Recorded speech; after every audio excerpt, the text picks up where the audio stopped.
College of nursing के छात्र एवं छात्राएं आप सबके सामने एक लघु नाटिका लेके प्रस्तुत हुए हैं जिसका शीर्षक है ब्लाइंडनेस यानी अंधापन।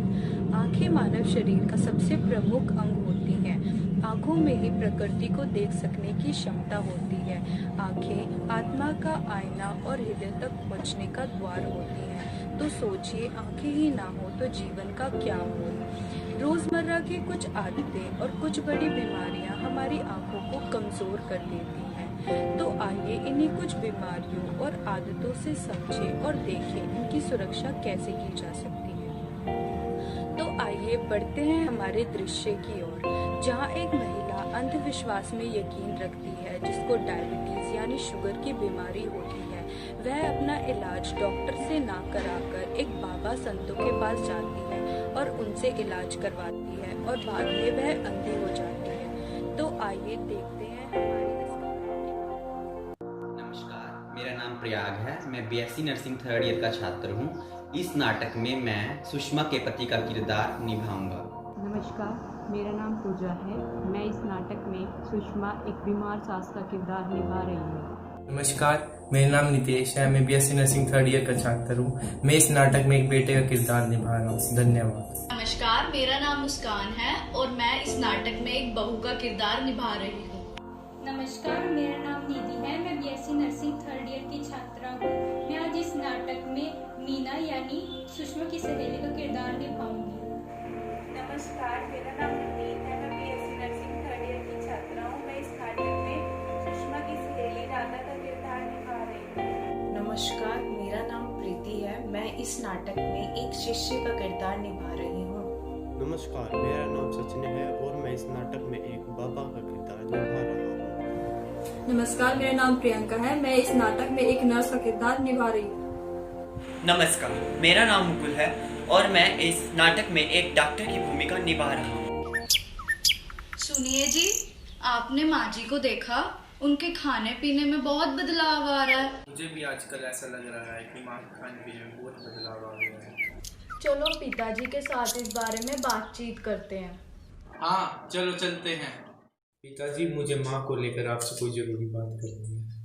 बोलो बेटा, क्या हुआ? पिताजी, हम दोनों को लगता है कि माँ जी को डॉक्टर को दिखाना चाहिए। क्या हुआ बहू? ऐसी कौन सी बात है? तुम मुझे बहुत परेशान लग रही हो। कोई चिंता वाली बात तो नहीं है? जल्दी बताओ बेटा। हाँ पिताजी, आजकल हम देख रहे हैं कि माँ के खाने पीने में बहुत बदलाव आ गया है, जो कि माँ के सेहत के लिए अच्छा नहीं है। इसलिए हमें माँ को अच्छे से अच्छे डॉक्टर को दिखाना चाहिए। पिताजी, हम दोनों इस बात को लेकर बहुत चिंता में हैं। ठीक है बहू, मैं आज ही तुम्हारी माँ से इस बारे में बात करता हूँ। मुझे भी ये परेशानी वाली बात लग रही है। अरे सुषमा, सुनो, कल हमें डॉक्टर के पास चलना है। मुझे तुम्हारी तबीयत काफ़ी दिनों से ठीक नहीं लग रही है सुषमा। ठीक है, हम कल डॉक्टर के पास चलेंगे। क्यों, क्या हुआ? सुषमा, मैं तुम्हें काफ़ी दिनों से देख रहा हूँ। तुम्हारी भूख और प्यास बहुत ज़्यादा बढ़ गई है। मैं देख रहा हूँ तुम पानी बहुत ज़्यादा पीने लगी हो और खाना भी बहुत ज़्यादा खाती हो। इसलिए हम कल डॉक्टर के पास चलेंगे, ठीक है? नहीं नहीं, मैं बिल्कुल ठीक हूँ। आप मेरे खाने पीने पे नजर रख रहे हैं? नहीं सुषमा, ऐसी कोई बात नहीं है, ठीक है? हम तुम्हें लेकर बहुत चिंतित हैं, इसलिए मैं तुम्हें ये सलाह दे रहा हूँ, एक बार डॉक्टर से अपना टेस्ट करवा लो। ठीक है, चल पड़ेंगे। नमस्कार डॉक्टर साहब। नमस्कार जी, आइए, कैसे आना हुआ? डॉक्टर साहब, ये मेरी पत्नी सुषमा है। इनकी तबीयत कुछ दिनों से ठीक नहीं रहती। ये बहुत थकी थकी रहती है पूरा दिन और इनको भूख प्यास भी बहुत ज़्यादा लगती है। कृपया करके आप पहले इनको देख लीजिए। इनको लेकर मेरी चिंता दिन प्रतिदिन बढ़ती जा रही है। हमें आपका शुगर टेस्ट करना पड़ेगा। नहीं नहीं, मेरे को नहीं कराना, मैं बिल्कुल ठीक हूँ। आप मेरी बात को समझिए, यह टेस्ट कराना बहुत ज़रूरी है। चलो ठीक है, करा लेती हूँ। नर्स, पेशेंट को लैब में लेकर जाओ और शुगर की जांच करवानी है। सर, पेशेंट की रिपोर्ट और सर पेशेंट को डायबिटीज।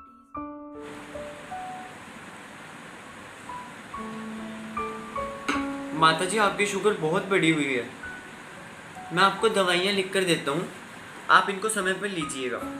फिर भी आपको कोई परेशानी लगे तो आप मेरे पास आ जाना। ठीक है डॉक्टर साहब, आपका बहुत बहुत धन्यवाद। और बहन सुषमा कैसी है? और सुषमा बहन कैसी है? तुम्हारी बहू कैसी है? काम वाम कर लेती है या नहीं? हमारे वाली तो एक नंबर की कामचोर है, सारा दिन बस फोन में लगी रहती है। हाँ मीना बहन, आजकल तो यही हाल है, हमारे वाली भी कम नहीं है। मेरी बहू तो ठीक है, आजकल मेरी हालत ठीक नहीं है। अरे बहन, यही समस्या मेरी मौसेरी बहन को भी थी। मैं उसको एक बाबा के पास लेकर गई थी, तो भी चलना सब ठीक हो जाएगा। ठीक है बहन, फिर कल चलते हैं हम। नमस्ते, आइए बाबा जी के द्वार में आपका स्वागत। नमस्कार बाबा जी। अलख निरंजन, बोलो बालिके, क्या समस्या है? बाबा जी, ये वही बहन है जिसको वही परेशानी है। शिष्य, जाओ हमारे कक्ष से बबूत लेके आओ। ये लो बाबा जी। चिंता ना करो बालिके, तुम्हारे साथ सब ठीक हो जाएगा। ये लो बाबा के बबूत। इसको रोजाना शाम को सूर्य अस्त होने से पहले पानी में मिलाकर पी लेना, तुम्हारे सारे कष्ट दूर हो जाएंगे।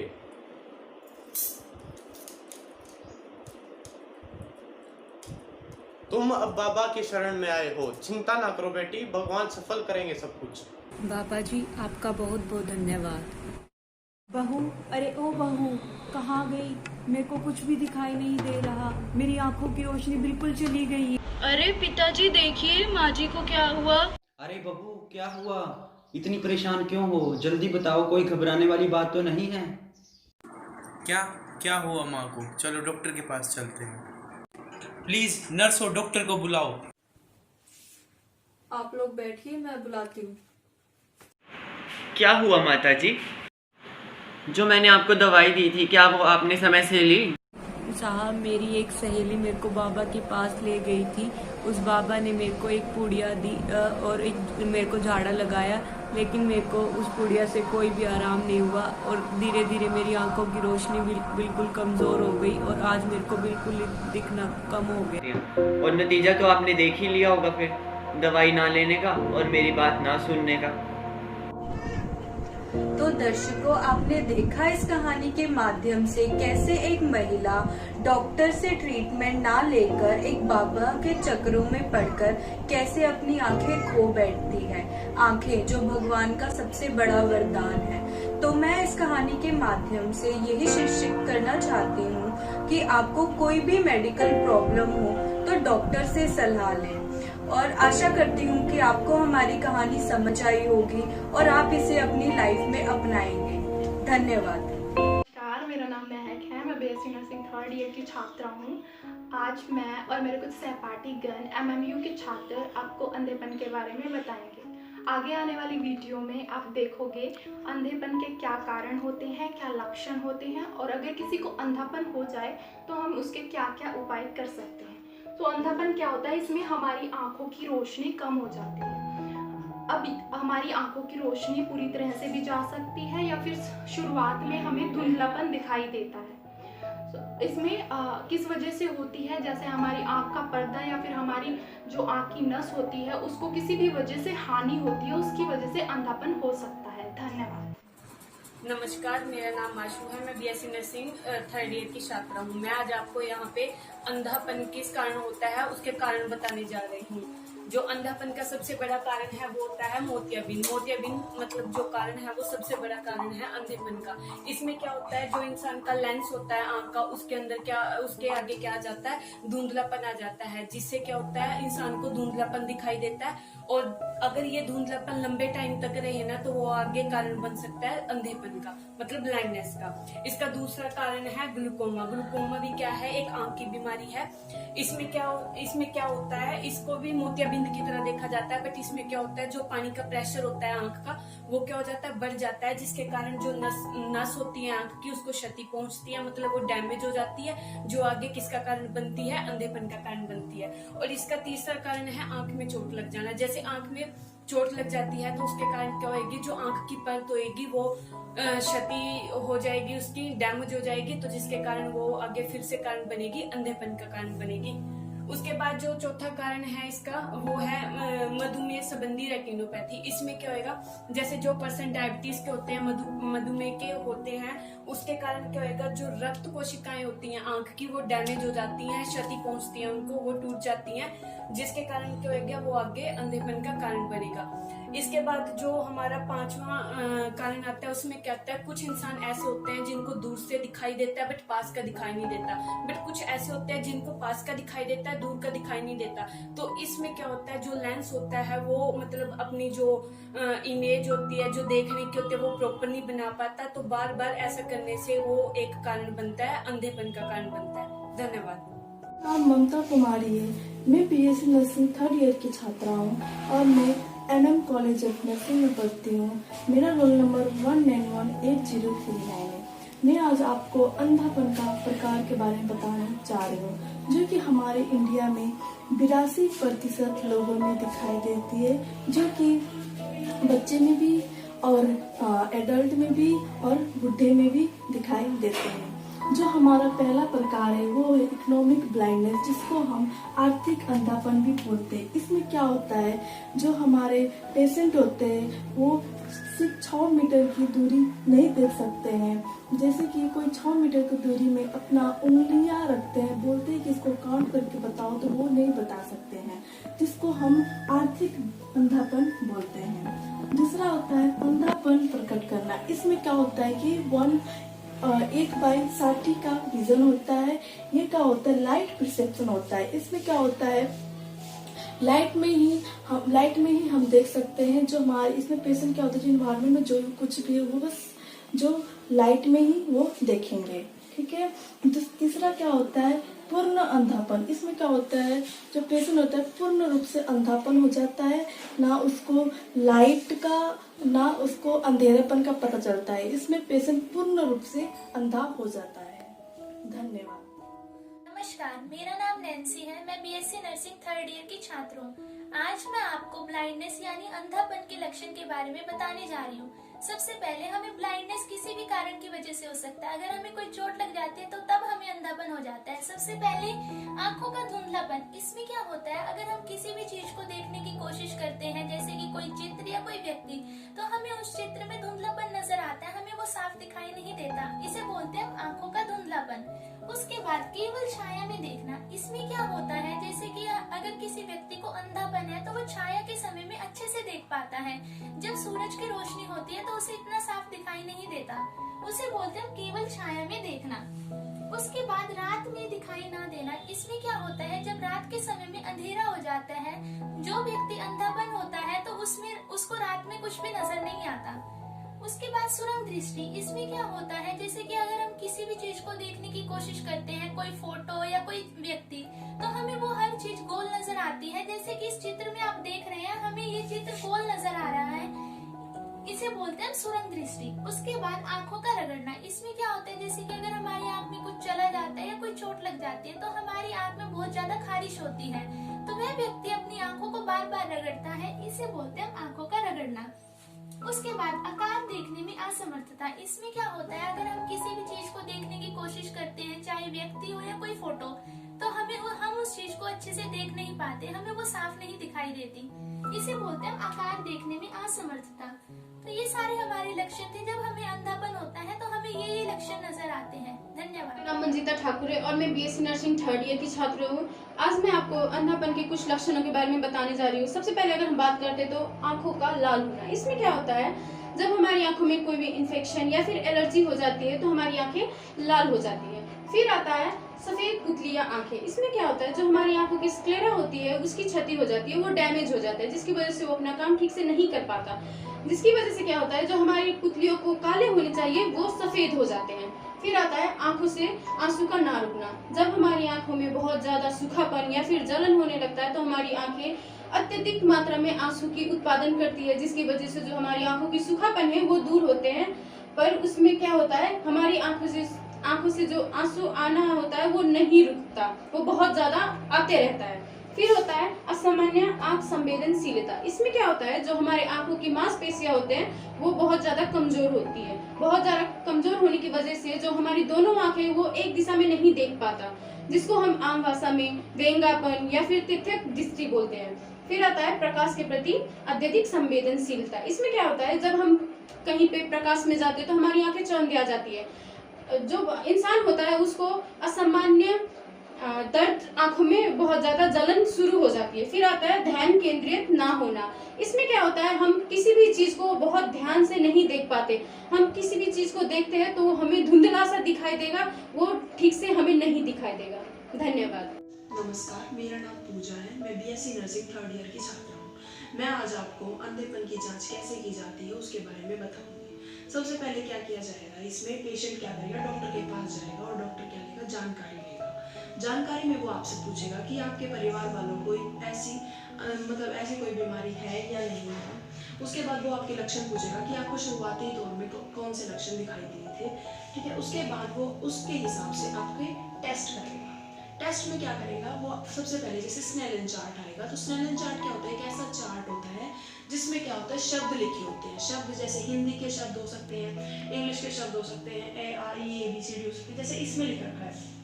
इससे क्या चेक होगा, आप कितनी लाइन तक आप इसे देख सकते हो, इसके हिसाब से आपका आगे इलाज किया जाएगा। कितनी लाइन तक आप इन्हें पढ़ सकते हो, उसके हिसाब से आपका इलाज किया जाएगा। उसके बाद आता है हम टॉर्च द्वारा आंखों की जांच करते हैं। टॉर्च द्वारा क्या करते हैं, हम जो टॉर्च की रोशनी होती है वो पेशेंट की आंखों में डालते हैं, जिसकी वजह से क्या होगा, जो हमारे प्यूपिल होता है, प्यूपिल क्या होता है, आंखों की पुतली, जिसे हम आंखों की पुतली कहते हैं, वो क्या हो जाएगा, टॉर्च की लाइट डालने से वो क्या हो जाएगा, सिकुड़ जाएगा। और जब हम वो टॉर्च की लाइट हटाएंगे तो क्या हो जाएगा, वो खुल जाएगा। ऐसे इस प्रकार से हम टॉर्च द्वारा आंखों की जांच कर सकते हैं। उसके बाद आता है दृश्य तीक्ष्णता। दृश्य तीक्ष्णता में क्या होता है, हम पेशेंट को पास वाली चीज और एक दूर वाली चीज दिखाते हैं, जिससे क्या होता है, फोकस का चेक करते हैं। उसके बाद आता है दृश्य क्षेत्र। दृश्य क्षेत्र में क्या होता है, पेशेंट और डॉक्टर अपनी एक एक आंख बंद करते हैं। जैसे डॉक्टर अपनी दाहिनी आंख बंद करेगा और पेशेंट अपनी बाईनी आंख बंद करेगा डॉक्टर के सामने। तो उसके बाद उसे एक स्केल या एक पेंसिल दिखाई जाएगी, जिसमें क्या किया जाएगा, ऐसे चेक किया जाएगा कि आप कितने क्षेत्र तक देख सकते हैं।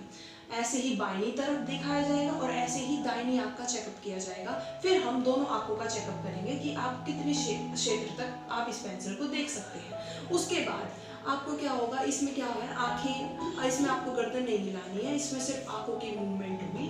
उसके बाद आती है आंखों की जांच की मशीन। आंखों की जांच की मशीन के लिए क्या होता है, इसके अंदर एक माइक्रोस्कोप होता है, उसकी वजह से आपकी आंखों की जांच की जा सकती है, ठीक है। उसके बाद आते हैं ब्लड ग्लूकोज लेवल, मतलब शुगर लेवल चेक किया जाएगा, क्योंकि अंधेपन का एक कारण डायबिटीज भी होता है, जिसकी वजह से अंधापन आ सकता है। इसीलिए हम ब्लड शुगर लेवल और CBC काउंट या प्लेटलेट काउंट भी पहले चेक करवा सकते हैं, जो कि मददगार होंगे। Namaskar and very good afternoon to everyone. My name is Lalbir Guru. I'm from BSc Nursing 3rd year. Today we are presenting a role play on blindness, and I'm going to present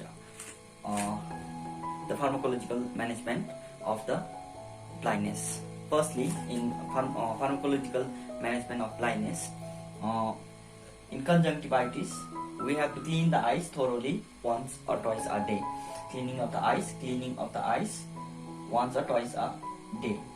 Then we can, in conjunctivitis, we can also give antibiotic drop like chloramphenicol. This is the name of antibiotic, and the use of dark Google can prevent the conjunctivitis. In trachoma, we can give tetracycline or erythromycin eye ointment. These are the antibiotics. In night blindness can be treated with the vitamin A supplement. There is also program for vitamin A supplement. In refractive errors, we can provide spectacles to the people who are having refractive errors. In glaucoma, firstly, the medicine is prostaglandins. Example of prostaglandins can be travatan set or Xalatan. In example of beta blockers can be betazolol or timolol. In carbonic anhydrase inhibitor, the example of carbonic anhydrase inhibitor comes bremonide. These all are the pharmacological management of the blindness. Thank you. नमस्कार ma'am, मेरा नाम रमनदीप, मैं BSc nursing third year का student. आज मैं आपको हमारे group project में ब्लाइंड अंधेपन के सर्जिकल मैनेजमेंट के बारे में बताऊंगा। सबसे पहले मुख्य कारण जो होता है अंधेपन का वो होता है मोतियाबिंद। मोतियाबिंद के कारण जो आदमी होता है उनकी देखने की शक्ति खत्म हो जाती है और वह अंधापन आ जाता है उनकी आंखों में। उसके लिए जैसे कुछ लोग मोतियाबिंद के कारण अंधे हो जाते हैं, उसके लिए हम एक सर्जरी करते हैं। मतलब जैसे एक ऑपरेशन होता है, इस ऑपरेशन में हम देखते हैं कि डॉक्टर जो होता है वो हमारा जो नेचुरल लेंस होता है पर्सन आदमी का, उसको निकालकर उसकी जगह पर दूसरा लेंस डाला जाता है। इस ऑपरेशन के सर्जरी के बाद जो आदमी होता है वह फिर से पूर्णतः देखना शुरू कर जाता है। इसके लिए सबसे मुख्य काम ये होता है कि इसमें मोतियाबिंद में जब अंधापन आ जाता है तो हम जब डॉक्टर उसका ऑपरेशन करते हैं उसके लिए हम जो उनका नेचुरल लेंस होता है उसको निकाल देते हैं और उसकी जगह आर्टिफिशियल मतलब कि जो वो बनाते हैं लेंस उसको डालते हैं और आदमी होता है फिर से देखना शुरू हो जाता है। उसकी आंखों की देखने की शक्ति फिर से लौट आती है, मतलब वो देख पाता है। नमस्कार, मेरा नाम प्रियांशी है, मैं बीएससी नर्सिंग तृतीय वर्ष की छात्रा हूँ और आज मैं आपको आंखों की बीमारी में क्या ध्यान लेना चाहिए उसके बारे में बताने जा रही हूँ। तो पहले हम बात करते हैं विटामिन ए की। विटामिन ए में हमारे पास क्या क्या आते हैं?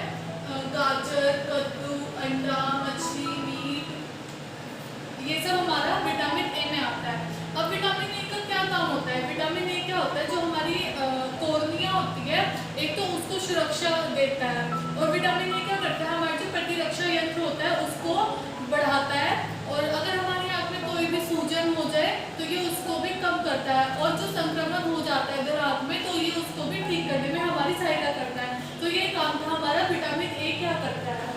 तो अब हम बात करते हैं विटामिन सी की। विटामिन सी क्या होता है? एक एंटीऑक्सीडेंट होता है जो सब्जी और फलों में मिल जाता है, जैसे कि संतरा, पपीता, आलू और पालक। ये क्या करता है, जो विटामिन सी होता है, जैसे कि अगर हमारी आंख में सूजन हो जाती है तो उसको ठीक करने में सहायता करता है और अगर नज़र खराब हो जाती है किसी आदमी की तो उसको भी ठीक करने में ये सहायता करता है। तो ये था हमारा कि हमें विटामिन सी आहार क्यों लेना चाहिए।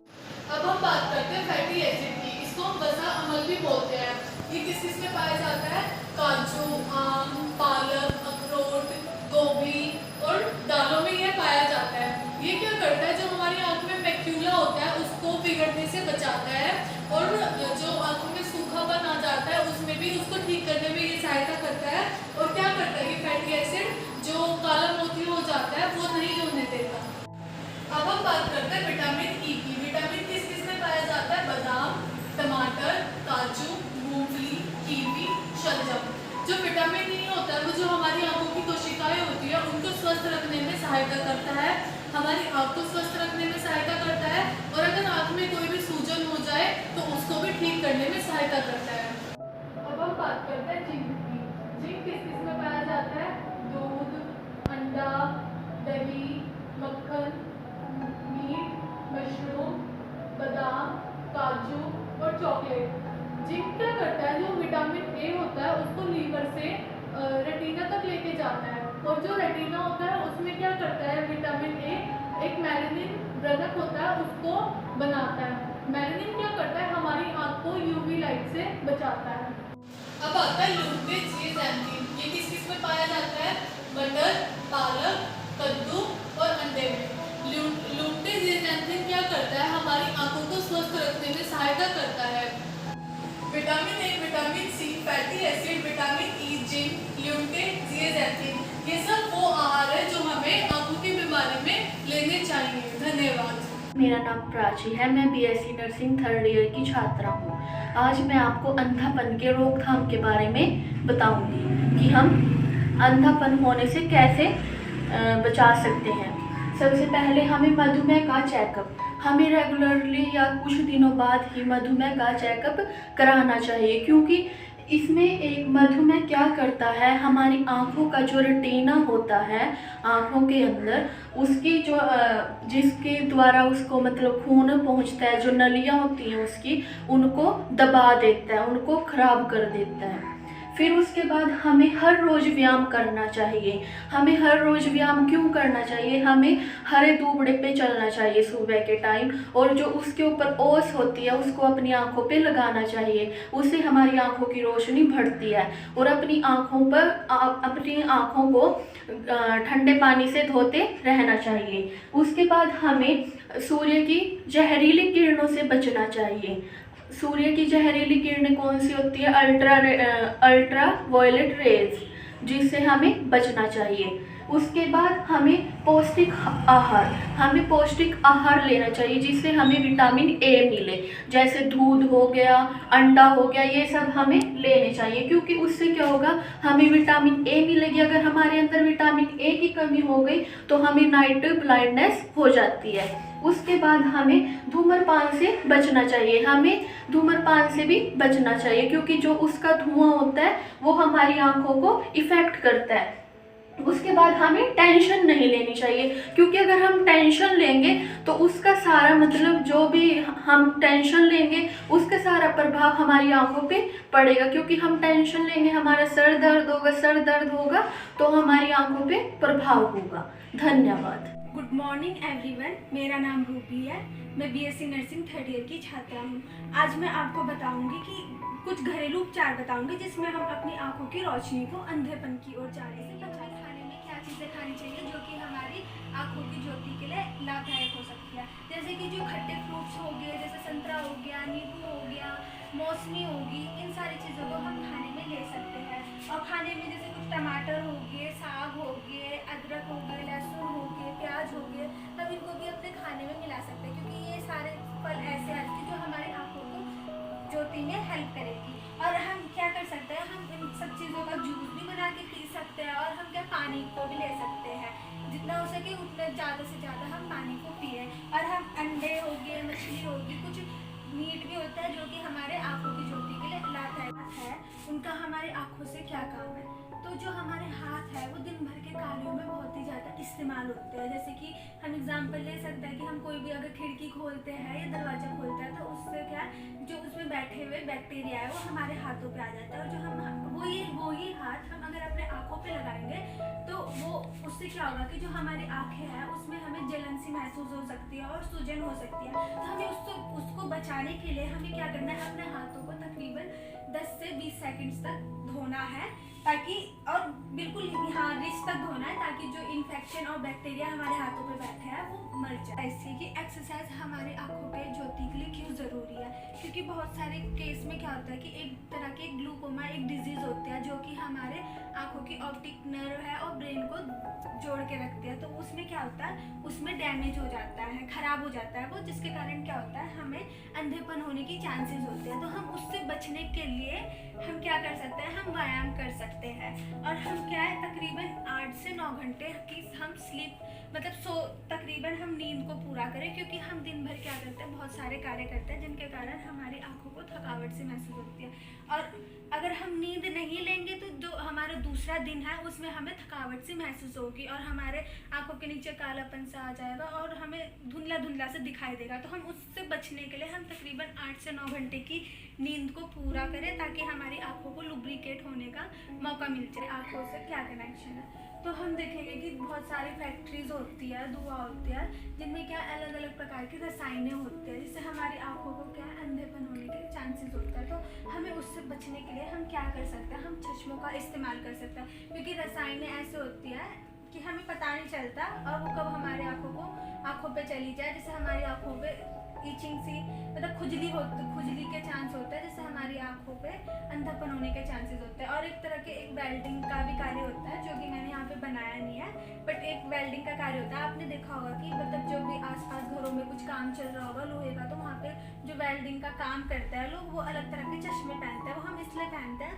ताकि जो उसमें जो निकलती है रेज निकलती है, उससे हमारी आंखों को खराब होने के चांसेस होते हैं, इसलिए हम चश्मे का इस्तेमाल करें। यहाँ पे बात करेंगे फ़ोन कंप्यूटर्स की, कि मतलब कैसे हम फ़ोन कंप्यूटर्स की रोशनी से अपनी आंखों को बचाए रखते हैं, क्योंकि जो फ़ोन और कंप्यूटर्स है वो आजकल हम बहुत ही ज़्यादा यूज़ करता है, जिसके कारण क्या उनमें से जो रेडिएशन निकलते हैं वो हमारे आंखों के लिए बहुत ही हानिकारक होते हैं। तो मैं आपको यही बताऊंगी कि जब हम फ़ोन, कंप्यूटर वगैरह का इस्तेमाल करें, तकरीबन हम क्या कोशिश करें कि हम 15 से 20 मिनट का या तो 20 मिनट तक का हम ब्रेक लें, जिससे हम क्या है अपनी आंखों को थोड़ा फ्रेश होने का टाइम दें। और हम उन मिनट में जो हम ब्रेक लेते हैं उसमें हम कोशिश करें कि हम अपने आंखों को ठंडे पानी से धो लें, ताकि हमारी आंख थोड़ी फ्रेश रहे।